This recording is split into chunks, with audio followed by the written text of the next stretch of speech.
I've also got some information from Lipoedema UK. You can get all of these resources from their individual websites. You can get them sent out to you. You can get a letter, which you can actually take to your GP's office. And it's really helpful, of course, if we try and get as many leaflets and posters in doctor surgeries as we can. If I saw a poster, I would have identified this quite a few years ago. So lipedema is a chronic disease that occurs mostly in females, characterized by abnormal excess bilateral, which means both sides, symmetrical adipose tissue, which is fat, mainly in the hip region, upper and lower leg area, as we've discussed. Hormonal and genetic factors are likely links to the condition. Lipedema can have a severe impact on quality of life and physical and psychosocial well-being. Lipedema is often misdiagnosed as lymphedema or obesity. Left untreated, the condition can be debilitating, and this is true because your limbs can get to a size where you're no longer able to walk, or your walking's affected, and this is a huge worry when you think that you might progress to more advanced stages. So it's really, really important that people are aware of the symptoms, because your legs could, you might be in stage 1 and your legs don't seem too dissimilar from other people, but you might bruise really easily. You might have really sensitive, you might be sensitive to the touch. You might even feel a bit colder on the skin.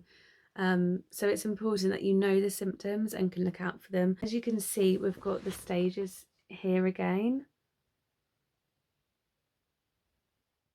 So the onset of symptoms, as we've already said, is usually during puberty, during or after pregnancy or menopause. So any hormonal shift in your body can cause lipedema to start sort of progressing, or the symptoms worsening.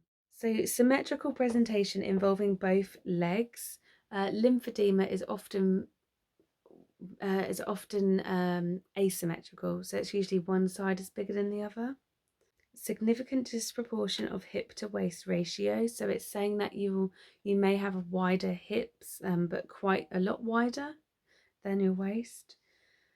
In the early stages, the upper body may remain slender as the lower body enlarges and fat accumulates in the hips, thighs, and legs. So a lot of the time, women can be quite pear-shaped with lipedema. However, if you are obese as well, such as me, where I've always been larger and I've had obesity everywhere, that can be a bit more difficult to spot. The later stages, lipedema may affect the arms, and secondary lymphedema may also develop. Mobility is restricted and the condition becomes more chronic, with joint problems and skin changes can be seen. Now, I was diagnosed with stage 2. I definitely already have the problem with my arms and my joints. So my knees have always been bad. I think my knees, I first experienced problems when I was about 14, 15. And they have been bad since, particularly my right knee, and it's given me a lot of jip at the moment, actually. Weight loss diets have little or no effect on lipedema fat. Pain and heaviness in tissues. So it's that heaviness when you're walking around, everything feels like you've got ankle weights on, you're carrying a lot more than you should be. Hypersensitivity to the touch, so things are going to hurt. If someone pokes you or prods you, it's really going to hurt, and it might seem like a dramatic sort of reaction, but it's actually because that fat is really, really sensitive. Fat pads above, inside and below knees and in outer regions of upper thighs. Gait can be affected and patients may have fallen arches, so problems with walking.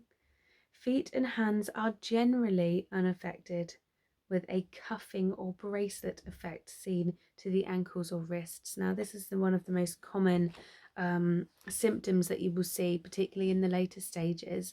It's like there's a cut off, so like there's an elastic band or rubber band around the wrist or around the ankle.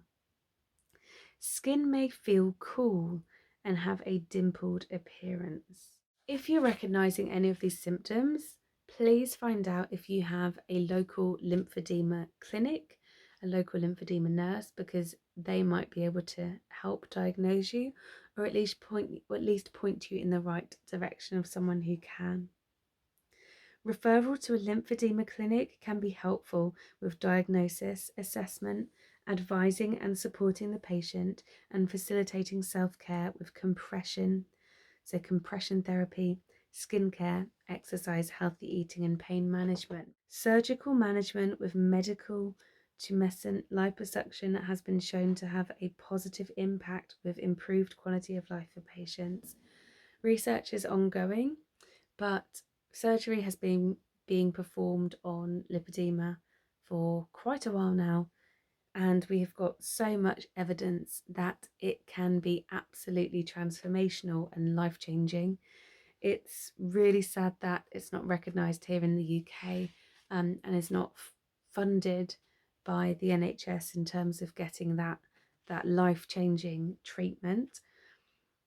You can remove some of this weight which is causing the pressure on the joints, removing the diseased fat, which will hopefully slow the progression.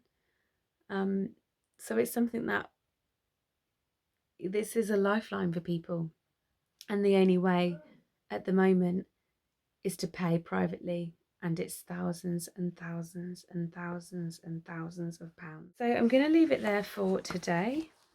Please do head to the websites Lipoedema UK, got the Lipoedema Foundation. There's also the Lymphedema Support Network, which you can check out as well. And just have a little read. Try not to get overwhelmed, particularly if you feel that you may have some of these symptoms.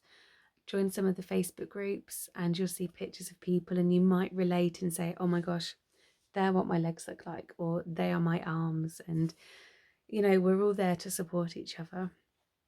So I hope that's helped a little bit. As I said, I wanted to read from the specific leaflets rather than just going from my brain, because I wanted to make sure the information was factual. So hopefully that's helped.